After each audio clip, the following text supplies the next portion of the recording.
नमस्कार। देश और दुनिया की तमाम फटाफट खबरों में आपका स्वागत है। खबरों के लिए आपसे निवेदन कि यदि आपने हमारे चैनल को सब्सक्राइब नहीं किया तो कृपया करके आपके अपने चैनल को सब्सक्राइब कर लें। आप सब्सक्राइब करते हैं तो हमें हिम्मत होती है सही और सच्ची खबरें आप तक पहुंचाने की, वरना मीडिया में किस तरह की खबरें आपको पेश की जाती है, पेश कर रहे हैं, यह आप भली भांति जानते हैं। मीडिया पर सिर्फ उन्हीं खबरों को दिखाया जाएगा जिनसे आपके खून में उबाल हो, आपके मन में सवाल हो। ऐसी कोई खबर मीडिया पर आप देखने की कोशिश भी करेंगे तो भी दिखाई नहीं देगी। तो क्या है आज की वो बड़ी खबरें? जी हाँ, बद्रीनाथ धाम की आपको कितनी खबर मिली, कितनी कवरेज मिली, कितनी चर्चा मिली, आप अवश्य बताएं।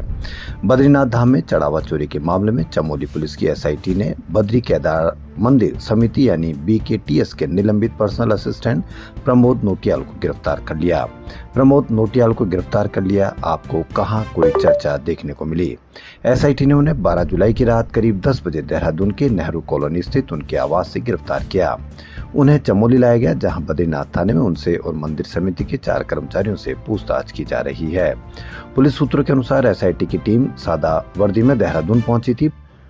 बद्रीनाथ थाने में पूछताछ के दौरान जब प्रमोद नोटियाल से पूछा गया कि क्या चढ़ावा चोरी के मामले में मंदिर समिति के अध्यक्ष हेमंत द्विवेदी भी शामिल हैं, तो उन्होंने सिर हिलाकर नहीं में जवाब दिया। मिडल ईस्ट में बढ़ते तनाव के बीच रूस ने अपना बेहद सुरक्षित यानी Tu-214 PU एयरबोर्न कमांड विमान तेहरान भेजा है। दुनिया भर में उड़ रहे विमानों की रियल टाइम लोकेशन दिखाने वाली वेबसाइट फ्लाइट राडार 24 भी यह दावा किया है। Tu-214 PU सामान्य VIP प्लेन नहीं है, इसमें सुरक्षित और encrypted communication system, command and control system और स्पेशल डेटा लिंक लगे हैं। इनकी मदद से संकट की स्थिति में भी रूस का टॉप लीडर उड़ान के दौरान सेना और सरकार का संचालन कर सकते हैं।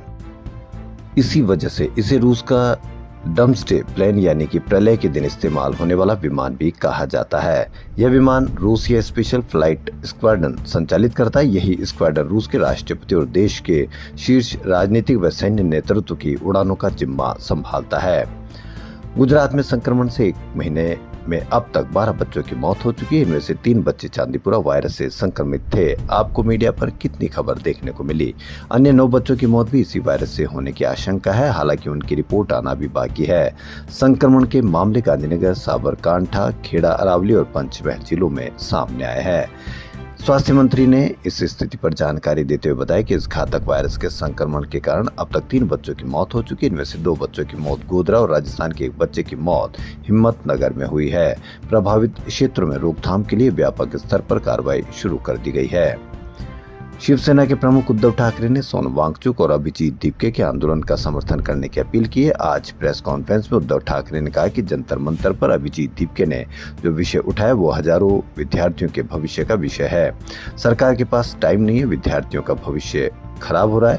उन्होंने कहा कि सोनम वांगचुक पिछले महीने आकर मुझसे मिलकर गए। मेरा सोनम वांगचुक और अभिजीत दीपके को पूरा समर्थन है। ये आमरण अनशन पर 16 दिन से उन पर सरकार का ध्यान नहीं है। सोनम वांगचुक जैसे व्यक्ति आज देश को चाहिए, लेकिन सरकार को कोई फर्क नहीं पड़ रहा। राजस्थान, गुजरात और उत्तर पश्चिम भारत के कई हिस्सों में बीते 3 से 4 दिनों में कमजोर पड़ा मानसून 20 जुलाई से फिर रफ्तार पकड़ेगा। सैटेलाइट इमेज में पूर्वी, मध्य और पूर्वोत्तर भारत के ऊपर घने बादल दिखाई दे रहे हैं।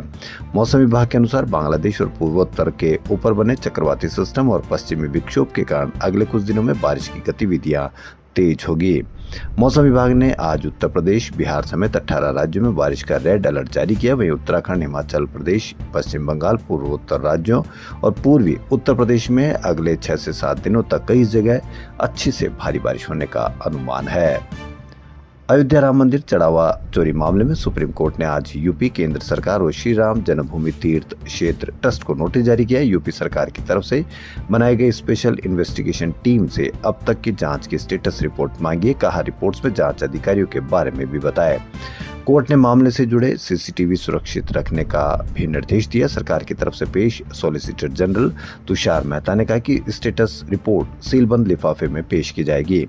हर रिपोर्ट सीलबंद लिफाफे में ही पेश की जा रही है। क्या जनता को इसका पता लगना चाहिए या नहीं पता लगना चाहिए, क्योंकि ये आस्था का सवाल है। इस पर कोर्ट ने साफ किया कि रिपोर्ट में एसआईटी के गठन और उसकी संरचना की पूरी जानकारी होनी चाहिए। कोर्ट ने अगली सुनवाई 20 जुलाई को तय की है। पटना की एक सिविल कोर्ट ने आज फैजल खान और खान सर और उनके 2 बॉडीगार्ड्स को अग्रिम जमानत दे दी। ये केस शहर के मुसलपुर इलाके में 2 कोचिंग संस्थानों के बीच हुई झड़प से जुड़ा है। इससे पहले जज की अनुपस्थिति की वजह से सुनवाई 10 जुलाई से 13 जुलाई तक के लिए टाल दी गई थी। ये केस 2 जून की एक घटना से जुड़ा हुआ है। जी हां, सिविल कोर्ट ने जब फैजल खान, पूरे देश के मीडिया ने खान सर के नाम से जाने जाते थे, वो अब फैजल खान के नाम से जाने जा रहे हैं, क्योंकि मीडिया ने सिर्फ उनको फैजल खान कहकर संबोधित किया है। पहले वो खान सर हुआ करते थे।